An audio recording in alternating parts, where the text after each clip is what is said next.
Eu sou uma filha amada de Deus, me recuperando de ansiedade e medo. Meu nome é Roseni. É muito bom estar aqui. É muito bom estar aqui. É uma honra estar aqui, caminhando com cada um de vocês. Um lugar em que nós podemos falar sobre nossas questões. E eu quero elucidar um pouquinho no nosso tema de hoje. Então, falaremos sobre mecanismos de defesa. E eu queria que a Dani, na verdade, antes da Dani colocar esse primeiro slide, eu tenho um pequeno aviso que eu esqueci de incluir. Nós temos uma amiga, uma missionária muito querida, chamada Andréa Vargas, acho que alguns de vocês conhecem, que vai estar dando uma palestra sobre dependência emocional e homossexualismo. E vai ser na Penha, a igreja... eu esqueci os detalhes, mas é na Penha. Então, se você tem interesse em participar desta palestra, então fala com a gente na hora do café, tá bom?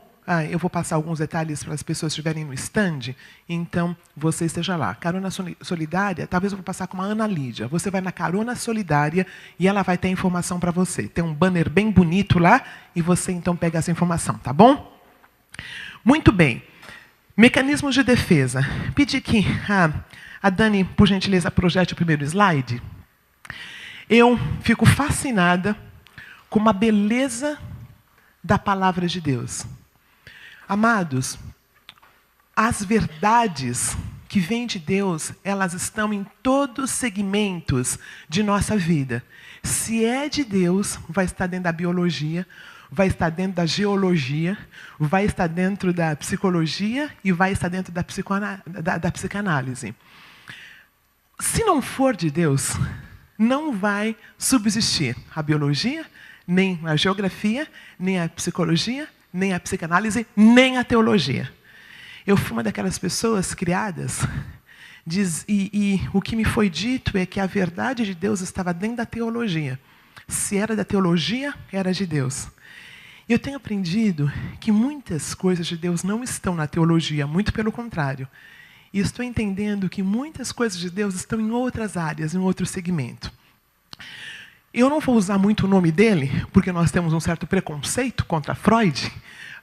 Ele é uma das pessoas que falou muitas coisas que são próprias, que têm tudo a ver com a teologia, com Deus, e muitas coisas que não, né? Mas até aí a teologia também, né?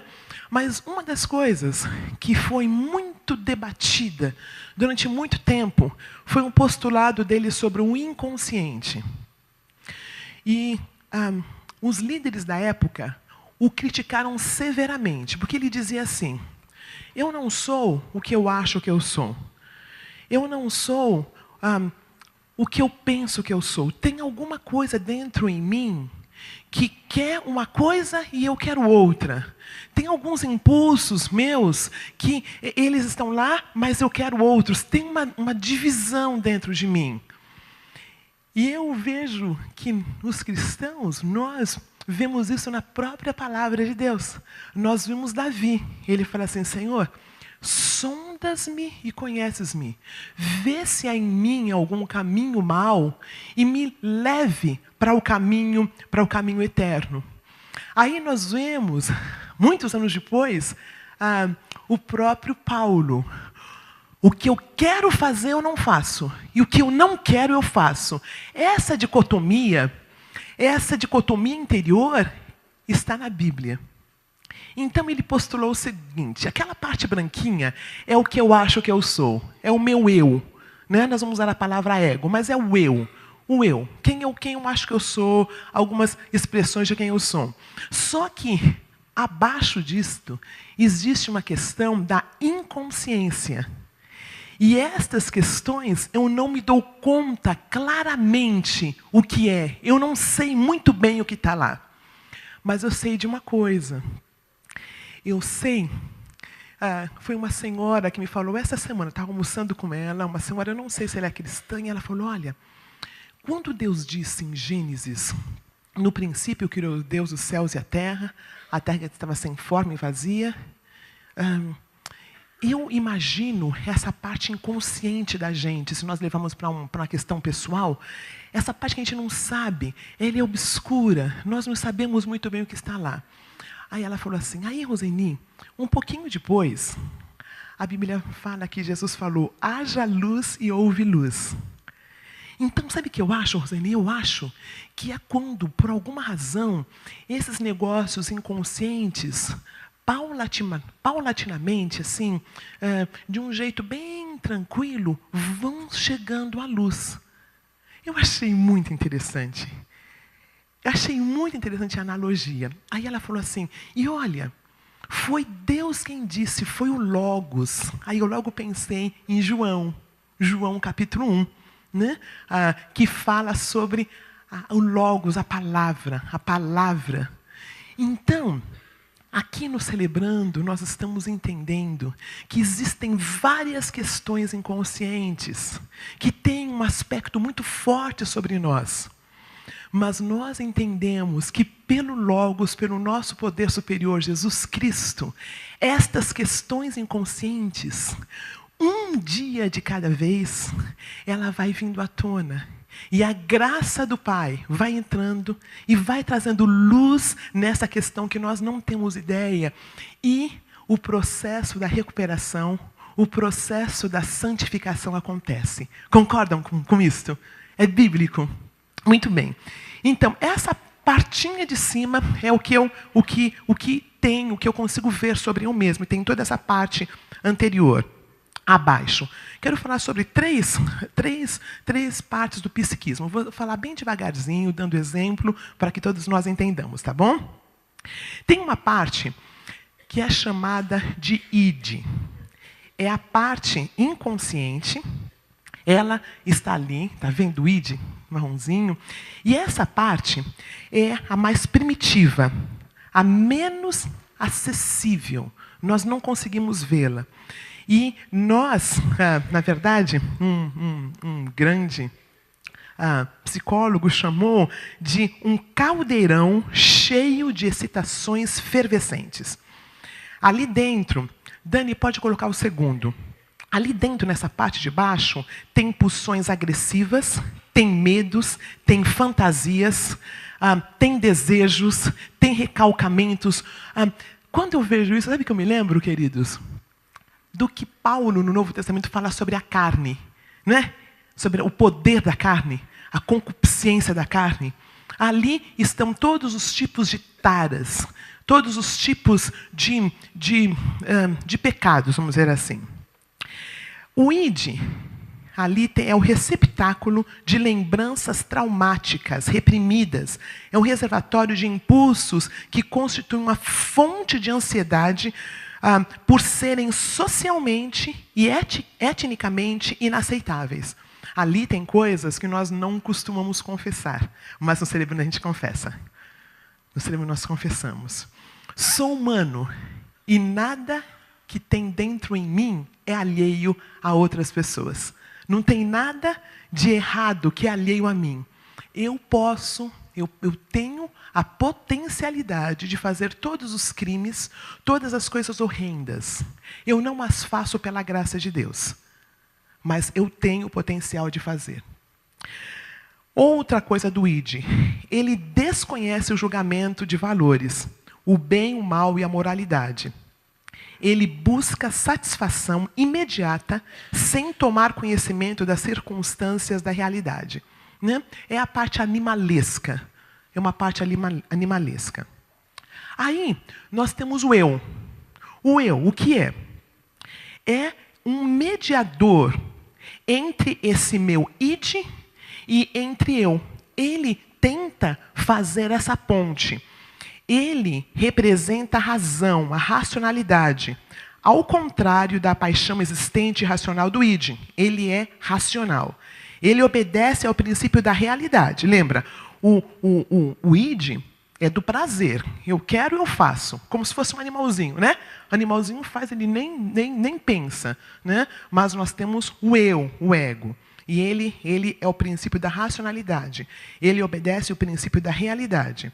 Enquanto o id anseia cegamente e ignora a realidade, esse eu, esse ego, tem consciência da realidade e ajuda a regular essa pulsão forte que eu tenho de fazer coisa errada. Esse eu, esse ego, existe para ajudar esse id, essa força animal aí dentro, a satisfazer os instintos, mas de uma maneira saudável. Por exemplo, eu estou com fome, então, como uma pessoa educada, mesmo com muita fome, eu vou esperar ser servido. Ou eu vou comprar o alimento. Eu não vou fazer como um cachorrinho que entra lá e rouba. Certo? Então, esse é o papel. Eu não sei se eu quero falar do superego por causa do tempo. Então, eu vou... basicamente, o superego é o que nós aprendemos quando crianças. Não pode fazer isso, não pode fazer aquilo. É a questão moral. Existe uma moralidade. Eu sou ensinada desde pequenininha o que fazer e o que não fazer. Então, basicamente, falamos sobre 3 coisas, tá bom? Falamos, então, sobre o id, esse poder animalesco, essa necessidade de prazer. Falamos sobre o ego, que é uma questão da realidade. O Freud falou uma coisa interessante. Ele falou, pensa num cavaleiro em cima de um cavalo. Tá? O cavalo seria o id, né? Animalesco, indo para tudo quanto é lugar. E o cavaleiro ali com umas rédeas. Não, aqui não pode, ali você não pode. Né? Um bom exemplo. Né? E aí, então, a questão do superego, esse aspecto moral de personalidade, é um produto da internalização dos valores e padrões recebidos dos pais e da sociedade. Quando eu estava preparando esse estudo, eu pensei em algo muito interessante. Nicodemos era um homem que tinha um bom superego. Na verdade, o religioso, ele tem um superego bem desenvolvido. Ele sabe que ele não pode fazer essas coisas, ele tem padrões firmes, fortes, só que isto não faz dele um filho amado de Deus. Isso não faz dele um filho amado de Deus. Ter um superego ali, firme, forte, como nós religiosos, né? Eu estou me recuperando disto, não pode, não é algo necessariamente bom. É bom, de uma maneira geral é bom. Mas quando o negócio pipoca, concorda? Sabe quando você ouve aquelas reportagens? Mas era um homem tão educado, era uma pessoa tão fina, tão calma. Calma o quê? Por baixo do negócio estava ali, fervendo. E ele mantinha a posição. Né? Eu, na verdade, eu faço isso muitas vezes. Né? Porque não pode. A sociedade diz que não pode. Porque a religião diz que não pode. E até falamos que Deus diz que não pode. É claro que Deus diz que pode. Mas a gente joga para Deus essa questão de não resolver esses conflitos internos aqui. Dá para perceber? Muito bem, então. O id, fonte de energia psíquica, o aspecto de personalidade relacionado aos instintos. O ego, aspecto racional da personalidade, responsável pelo controle dos instintos. O superego, o aspecto moral da personalidade, produto da internalização dos valores e padrões recebidos dos pais e da sociedade. Aí entra nosso mecanismo de defesa. Esse ego, ele tenta retardar os ímpetos agressivos e sexuais do id. Ele também percebe e manipula a realidade para aliviar a tensão que isso acontece. E ele também tem que lidar contra a perfeição do superego. É uma responsabilidade muito grande desse ego, né? Desse eu. Percebe-se uma constante luta dentro da personalidade quando esse ego é pressionado para dar conta da realidade. Lembra-se? Acho que foi Nietzsche que falou que o homem ele consegue lidar com um X de verdade, que quando a verdade é muito grande, quando é muito densa, ele não dá conta, ele tem que arranjar um alívio. Então, é sobre isso que nós estamos falando. Há 2 maneiras de lidar contra essa ansiedade oriunda desses conflitos. Porque os conflitos fazem parte da nossa humanidade, concorda? Faz parte, né? Essa luta, faço ou não faço, devo ou não devo, até onde eu vou, até onde é ético, até onde eu devo. Então, isso faz parte de sermos humanos. Aí, tem 2 maneiras de lidar com essa ansiedade. Uma delas é encará-las. Tem coisas que nós conseguimos encarar, conseguimos lidar. Essas coisas que nós conseguimos encarar e lidar, depende de onde nós estamos. Aos 20 anos, algumas coisas eram muito difíceis, muito mais difíceis para nós lidarmos. Agora, aos 40, já não é tão difícil, já conseguimos lidar. Mas tem algumas situações que estão lá embaixo, alguns recalcamentos, algumas situações que aconteceram até os 5 aninhos, que são muito difíceis de nós lidarmos. E é aí que o ego, ele usa esses mecanismos.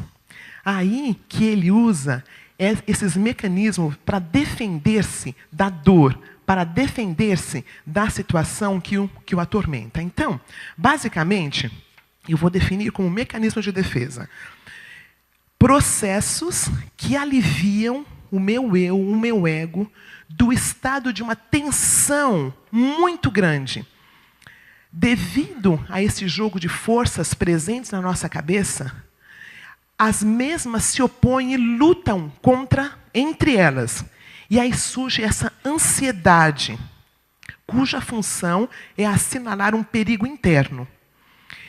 Quanto mais o ego estiver bloqueado, quanto mais nós estivermos regredidos, mais difícil é nós lidarmos com a determinada situação. Então, se encontra um escape. E qual é esse escape? Quais são alguns desses escapes que nós usamos? Dani, pode colocar, por gentileza, o primeiro. Uma das maneiras como nós lidamos com a dor, quando vem algo que eu não consigo lidar, é a compensação. A compensação é encobrir uma fraqueza real ou percebida, enfatizando uma característica que se considera mais desejável. Por exemplo, um menino deficiente físico não consegue jogar futebol. Por isso ele compensa, tornando-se muito estudioso. Eu compenso. No meu caso, eu cresci, eu era pequenininha, e aí eu era bem gordinha. E continuei gordinha até os 25. Aí eu ganhei uma bolsa para estudar fora, aí eu percebi que eu era muito gordinha, aí eu emagreci. Mas nesse processo de emagrecer, eu fiquei anoréxica. Então eu não me lembro, não sei qual é o peso, mas de 190 pounds, eu passei para 145. 45, 55, 65, 75, 50 pounds. É muita coisa. Eu perdi, em pouco tempo, 25 quilos, mais ou menos. Aí, uma coisa muito interessante, eu estava num outro país, eu descobri, então, que eu era gordinha. Aqui no Brasil, eu era só fofinha e simpática. Né? Aí eu chego nesse outro país, que eu sou gorda e negra. E era pobre. Só faltava ser judia, né? Então, eu compensei. Eu era a menina mais alegre da faculdade nos Estados Unidos. Brasileiro já é alegre, né? Comparado com o americano. Então, imagine eu era uma bola de alegria. É uma bola de alegria. Nossa, ganhava todo mundo, abraçava todo mundo, e todo mundo achava que eu era maravilhosa. Eu adorava ser maravilhosa. Continuo adorando, tá? Então...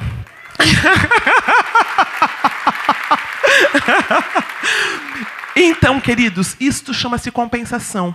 A dor de ter o peso que eu tinha, quase 100 quilos, eu compensava com o fato de ser simpática. Compensação.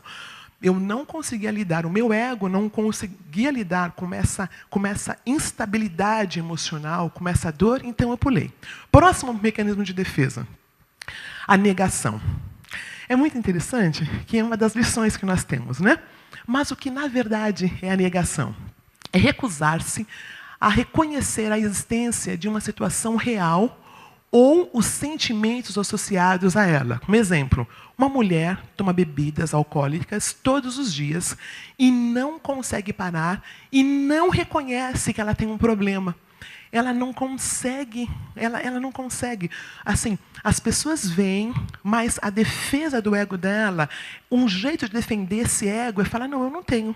Eu paro quando eu quero. Não é a conversa? Eu paro quando eu quero. Eu paro quando eu quero, então eu não tenho essa questão. Então, isso é um exemplo de negação. Por que aqui nós não damos conselhos, pessoas? Porque ela não dá conta. A pessoa não dá conta. Se você falasse para mim que aos 25 anos eu estava de um jeito desequilibrado, querendo ser querida, eu não ia concordar. Eu falei, imagina, ganhei uma bolsa de estudos. Eu sou lá de Osasco, lá de um lugar pobre, não tenho pai. Eu ganhei a bolsa. Estou muito feliz. Você que ficou com a coisa do capeta na sua cabeça. Eu estou feliz e vou curtir essa felicidade. Não ia dar conta da realidade. A negação é a mesma coisa. Eu não dou conta. Então, não é simplesmente falar para a pessoa. Por que é rico celebrando? Porque aqui, esse eu é fortalecido. Porque eu entendo que eu sou uma filha amada de Deus. Conforme eu sou fortalecida, eu dou conta de ver a verdade sem ninguém ter que me falar. Quando as pessoas param de falar, o Espírito revela. A negação é isso, é um processo. As pessoas não negam porque elas querem negar, porque elas são mau caráter, porque elas são... pode até ser, tá? Mas não é exatamente por isso. Tá? Mas não é por isso, porque ela não dá conta. Mais um mecanismo de defesa. Deslocamento. A transferência de sentimentos de um alvo para outro que é considerado menos ameaçador ou é neutro. Por exemplo, o cliente está furioso com o seu médico. Ele não expressa isso, mas agride verbalmente a enfermeira lá fora. Quer ver um outro exemplo de deslocamento? Eu vou para um lugar, eu chego numa igreja que diz, não, aqui você tem que parar de fumar. Aqui, se você for membro dessa igreja, fumar não pode. Aí ele para de fumar e engorda 100 quilos. Deslocou para uma outra questão. Aí fala, não, tá muito... Olha, você não vai poder lá servir a ceia com esse tamanho todo. Você tem que emagrecer. Aí ele emagrece e vai para a pornografia. Ele vai deslocando aquela dor para outros lugares. Porque o que ele faz é só a pontinha do iceberg. Tem uma dor ali. O ego não dá conta de simplesmente parar. Vai deslocando, vai deslocando, vai deslocando. Então, é muito precioso quando eu entendo que eu sou essa filha amada, que eu entendo que eu tenho que lidar com algumas questões, e aí eu dou conta de lidar com aquela. Eu desloco um pouquinho, né? No meu caso, né? De ser gorducha, aí fiquei bem magra, né? Aí, depois eu conto os outros, até o final da palestra. Não sei porque eu pedi para gravar esse negócio. Bom, a gente não vai nem no Facebook, tá? Nós temos uma regra aqui, tá? Que o que a gente fala aqui, fica aqui. Próximo. Identificação. Uma tentativa de aumentar o valor pessoal, adquirindo alguns atributos e características de um indivíduo que se admira. Exemplo, uma adolescente que precisou de uma reabilitação longa após um acidente. Decide tornar-se fisioterapeuta em consequência de suas experiências. Na verdade, todos nós passamos por identificação quando éramos pequenininhos. Né? Nós nos identificamos com os nossos pais. É assim que nós nos tornamos, com que nós nos estabelecemos. Eu tenho uma situação interessante, na qual uma vez eu falei com um líder sobre uma situação, e uma outra pessoa falou com um líder sobre a mesma situação. Na verdade, antes de contar essa história, vou contar uma outra. Tá? Eu era diretora, eu estava dirigindo um curso chamado CNA. Eu era a diretora, uma coisa importante lá do CNA. E eu estava aceitando as pessoas. Como chama quando alguém vai procurar serviço e você fala que sim ou não? Supervisora, né? Alguma coisa assim. Eu era responsável por dizer... Isso, fazia esse negócio aí. Selecionava. Faz tanto tempo. Aí, eu peguei 2 pessoas que falavam inglês bem, 2 pessoas que tinham morado fora, 2 pessoas que tinham as mesmas condições de dar aula para aquela turma avançada no CNA. Uma era branca e outra era negra. Não precisa contar o resto, né? Obviamente, né? Eu escolhi a negra. Eu escolhi a negra, as 2 eram boas, então eu passei pelo processo de identificação. Isso acontece pelo outro lado também. Eu tinha um chefe, e esse chefe falou com uma pessoa, e eu falei com o meu chefe. Era uma situação muito clara, muito clara. Mas é claro que o meu chefe, branco, homem, se identificou com quem? Com o outro. Todos temos essas questões de identificação. É o processo que vai nos ajudando a ver. Nós nos identificamos com algumas pessoas e não nos identificamos com outra. É um processo de mecanismo de defesa. Próximo. Intelectualização. Na verdade, passa isso, Dani, que tem um bem parecido depois. Introjeção. Integrar as crenças e valores de outro indivíduo à estrutura do seu próprio ego. Por exemplo, as crianças integram o sistema de valores de seus pais ao processo de formação da consciência. Uma criança diz a um amigo, não trapaceie, isso é errado. Né? Nós introjetamos certas regras, nós introjetamos certas pessoas. Porque uma criancinha, ela consegue... Uma criança, quando ela é novinha, ela não consegue ficar sozinha. Né? Ela tem que saber que a mãe está por fora. Ela está ali pertinho. Né? Ela chora quando a mãe não está perto. Depois de uma certa idade, 3, 4 aninhos, se ela teve uma infância saudável, ela consegue ir no parquinho, brincar um pouquinho e olha, a mãe está lá. Aí, agora, né, 5 aninhos, ela vai para a escola e aí ela já consegue ficar longe da mãe. Né? Se passou por um processo normal. Ela tem essa mãe introjetada dentro dela. Então, ela não está vendo a mãe, mas a mãe está lá. Qual é um processo em que não há adultecimento?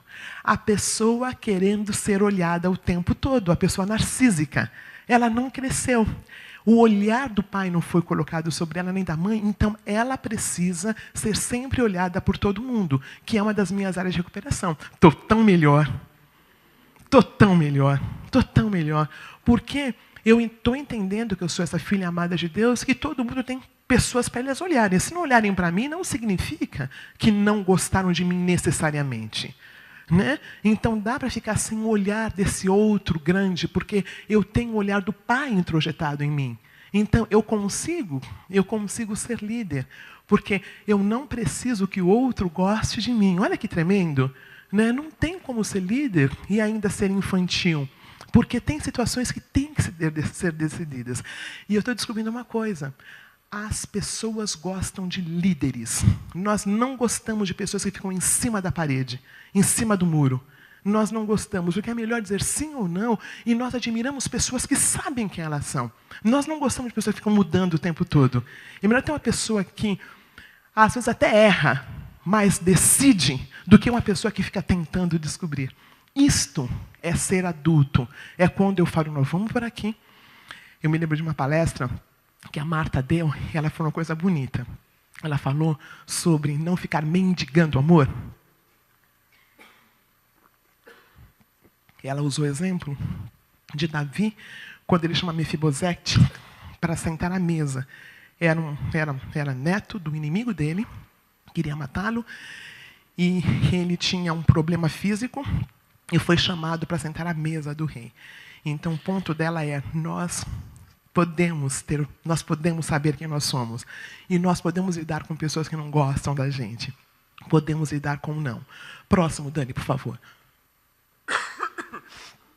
Isolamento. Separar um pensamento ou recordação do sentimento, afeto ou emoção a eles associados.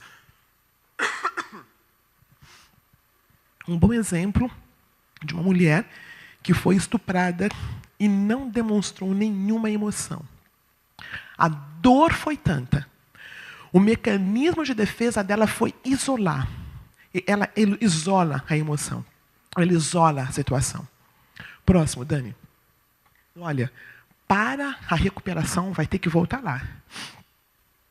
Para a recuperação vai ter que voltar lá e vai ter que passar por aquela dor e chorar aquela dor. Porque simplesmente, e é muito gostoso quando a gente está no retiro de inventário, tantas coisas vêm à tona. Porque a pessoa já trabalhou alguns passos, a pessoa fortaleceu o eu, e muitas coisas que estavam isoladas, que ela não dava conta, ela consegue falar. É a palavra cura. E como ela vai falando, ela vai se implicando, ela consegue chorar aquela dor. Então, mecanismo de defesa até que a pessoa amadurece. Próximo. Falta um, por favor. A projeção. Atribuir sentimentos ou impulsos inaceitáveis de si mesmo a outra pessoa. Tá? Eu errei ali. Atribuir sentimentos ou impulsos inaceitáveis de si mesmo para outra pessoa. Exemplo. A Maria sente uma forte atração sexual por seu treinador de corrida. Ela diz a uma amiga, ele está doidinho por mim. Está doidinho por mim. Né? Então ela joga para o outro o que é dela. Né? Joga para outra pessoa o que na verdade é dela. Próximo, por favor. A racionalização. Tentar desculpar ou formular razões lógicas para justificar sentimentos ou comportamentos inaceitáveis. Exemplo, João diz à enfermeira de reabilitação, eu bebo porque essa é a única maneira que eu tenho de lidar com o meu casamento horroroso. Então, racionaliza. Sabe um jeito que eu vejo, que é muito fácil de racionalizar? É a gente explicar. Um exemplo bíblico que eu tenho é Samuel. Samuel e Saul. Né? Foi dada a ordem que Saul não deveria oferecer nenhum sacrifício até que Samuel chegasse. Era para ir lá, fazer o que ele tinha que fazer, mas esperar Samuel. Samuel demorou e ele foi e ofereceu. Isso causou um grande impacto no rei Saul. Um grande impacto. Né? Porque, na verdade, ele perdeu o reinado ali, porque ele desobedeceu. Quando Saul chegou, ele falou assim, sabe o que é? É que o Senhor demorou muito, ia demorar muito, então eu ofereci. Ele racionalizou. Ele se defendeu, dizendo, porque o outro demorou, ele fez. Esse é um bom exemplo de racionalização na palavra de Deus. Próximo, por favor. A formação reativa. Impedir a expressão de pensamentos ou sentimentos inaceitáveis, exagerando pensamentos ou tipos de comportamentos opostos. Eu tenho 3 exemplos. Por exemplo, a Jane Ofen, ela odeia enfermagem, ela fez para agradar os pais, e durante o exercício da profissão, ela fala a estudantes em perspectivas sobre a excelência da enfermagem como carreira. Um outro exemplo que eu tenho é o que aconteceu no bar gay, alguns meses atrás. Eu me lembro quando eu soube da situação, né, que uma pessoa foi lá e matou várias pessoas. Eu falei, nossa, que coisa estranha. Né? Eu falei para a pessoa, puxa vida, era uma pessoa que não tinha lidado com a própria sexualidade. Né? E realmente, depois eu fui ver a história, a gente foi ver a história, era uma pessoa que frequentava o bar.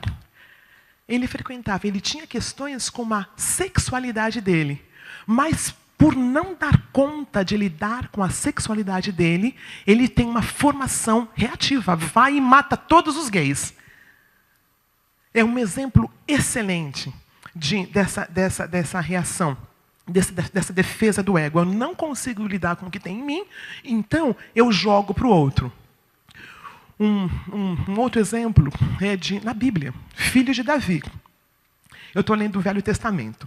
Eu estou numa fase tão linda, queridos, da minha vida cristã. Eu tenho decidido que eu vou escutar a Bíblia todos os dias, a Bíblia toda. Então, estou no Velho Testamento. Eu lia quando era religiosa, para ler, para fazer devocional. Hoje em dia eu faço porque eu gosto, eu curto, sabe? Faço logo de manhãzinha. E tenho ouvido as histórias de um jeito diferente. E tem a história do filho de Davi que se apaixona pela irmã. Mesmo pai, mas mãe diferente. Aí ele fez lá um esqueminha e conseguiu que essa irmã viesse servi-lo. Fingiu que estava doente, aí ela veio fazer uma sopa para ele. No que ela está servindo a sopa, ele a toma e ele a estupra. Ele estupra a própria irmã. Né? No momento, quando ele termina de estuprá-la, ele tem ódio dela, ódio, e manda embora como ela estava. Naquela época, o povo de Israel, toda uma cultura, ela sai acabada assim, ela é reconhecida, ela usava uma roupa de filha de rei, de princesa. Então ela tira essa roupa e coloca as cinzas na cabeça, que era o jeito como eles lidavam com isto, e é um tormento, é um tormento, é um tormento. Aí Absalão, que é o irmão dela, depois mata esse homem. É uma tormenta ali na Bíblia. Eu não sei de onde nós cristãos dizemos que vida, famílias cristãs são perfeitas. Não sei de onde tira isso. Né? Nós temos nossas dificuldades, não chega a tanto, mas nós temos dificuldades. Ali, na minha opinião, é uma formação reativa. Ele faz algo tão ruim, ele não tem como lidar com o desrespeito, com uma questão animal, aquele id dele, pegou forte, ele não sabe o que fazer. Ele a odeia, assim que ele a possui. Ele a odeia, formação reativa. Uma das perguntas que nós vamos ter daqui a um pouquinho é qual é o possível mecanismo de defesa que você usa. Porque nós usamos alguns, poucos. Nós temos os nossos prediletos. Eu confesso que, enquanto eu preparei esse estudo, eu descobri que formação reativa é muito claro que eu uso. Muito claro que eu uso. Sou uma religiosa e não podia expressar raiva. Não podia. Sabe aquele superego que eu mostrei no comecinho? Bem desenvolvido em mim, bem desenvolvido. Então, e o religioso tem isso bem desenvolvido. Então, não podia expressar raiva. Então, eu me pego muitas vezes dizendo coisas positivas, quando, na verdade, né, teve algumas reuniões em que eu não podia falar. Porque a pessoa que está trabalhando isso, ela tem que trabalhar muitas questões ainda internas. Então, no processo, eu sempre me abstenho de falar. Porque se eu falar, vai ser muito duro. Então, a minha tendência é ir para o outro lado. Então, esse é o meu. Você vai tentar descobrir, quando nós dividirmos, qual é o teu, qual que você provavelmente usa bastante. Próximo, por favor. Regressão. Retirar-se em resposta ao estresse para um nível anterior de desenvolvimento e as medidas de conforto associadas a este nível. Exemplo. Ao ser hospitalizado devido à amidalite, Jay, de 2 aninhos, só mama na mamadeira, embora sua mãe diga que ele está tomando leite no copo há 6 meses.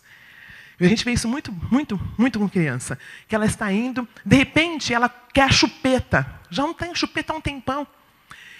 Nós, pessoas que estão em recuperação, temos a tendência de voltar, né? É o nosso lapso. Já não ligávamos para a pessoa há um tempão. Não sabe? Tão bem. De repente, deu um probleminha, né? E a pessoa nunca atende, né? Mas você continua ligando. A pessoa nunca pode falar com você, você continua ligando. Né? Isso é um exemplo de regressão. Você está já caminhando no seu processo de recuperação e você tem uma regressão ao anterior, assim como um bebê. Próximo, por favor. Repressão. Bloquear involuntariamente da própria consciência sentimentos agradáveis. A vítima de um acidente que não consegue se lembrar nada a respeito do acidente. Tá? Então ele reprime, ele manda lá embaixo para o inconsciente. Ele não lembra.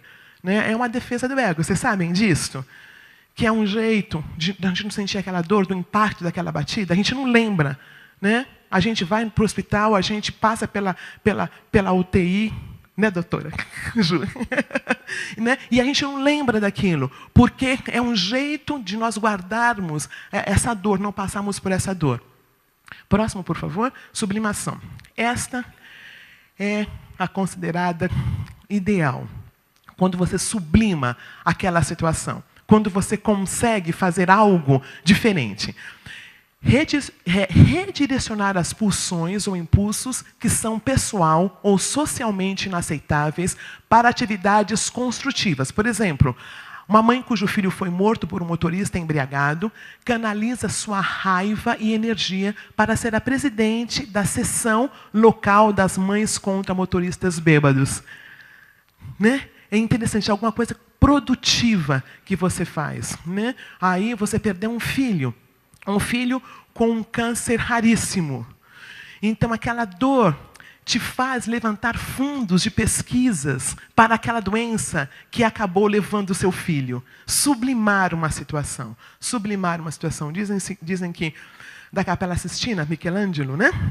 Ele era uma pessoa que tinha muito talento. Mas ele era a questão sexual dele era muito complexa. Era muito complexa. Ele canalizou isto para a pintura. Um grande homem que nós falamos muito aqui, um padre também, que a Fátima gosta sempre, volta e meia tem algumas citações dele. Henry Nouwen, né? Também uma questão quanto à identidade sexual. Ele canalizou isto para escrever, sublimar uma questão. E acho que tem mais dois. Anulação, desfazer ou cancelar simbolicamente, não, na verdade é a próxima, por favor, a próxima. Não, volta, é essa. Desfazer ou cancelar simbolicamente uma experiência que considerar intolerável. Por exemplo, essa pessoa está nervosa no seu novo emprego, e grita com ele, eu tenho um melhor. É de um filme. É um filme com Leonardo DiCaprio. Uma tragédia aconteceu na vida dele, uma grande tragédia aconteceu na vida dele. Ele, na verdade, eu não queria falar, mas depois assisti um filme. Ilha do Medo, eu acredito. Alguém assistiu? Né? Então, ele comete um crime absurdo com a família. A dor é tão grande que ele não consegue lembrar. Foi para o inconsciente de tal forma. E ele está no hospital psiquiátrico, e todos estão tentando, e às vezes vem, mas logo ele não dá conta e se vai de novo. Né? Vamos imaginar, então, aquele personagem nos celebrando, né? Sendo amado, estando no lugar em que ele é amado, em que ele é respeitado. Tendo esse eu fortalecido, ele entrega a vida para o poder superior Jesus Cristo. Existe a possibilidade de vir à tona de novo para ele poder lidar. É isso que nós somos nos celebrando. É isso que é o processo da minha recuperação. Quando eu estou com pessoas que me amam, com minhas dificuldades, com minhas formações reativas. Quando eu falo, queridos, falar, confessar. Olha, não tem como fazer alguém confessar uma coisa que ainda está no inconsciente. Tem que vir. Tem que vir. Sabe, volta ao primeiro slide da Dani, por favor. Queridos, sabe quando esse id vai estar totalmente renovado e não vai ter questões fortes aqui embaixo, todo ele renovado? Sabe quando? Na eternidade. Eu vou ficar velhinha aqui no celebrando, vocês sabem, já contei, né? Mas, olha, vai estar longe de estar limpinho isso aqui. Vai estar longe de estar limpinho. Né? O processo total de... As questões nossas, de mecanismos de defesa, nós não os teremos somente na eternidade.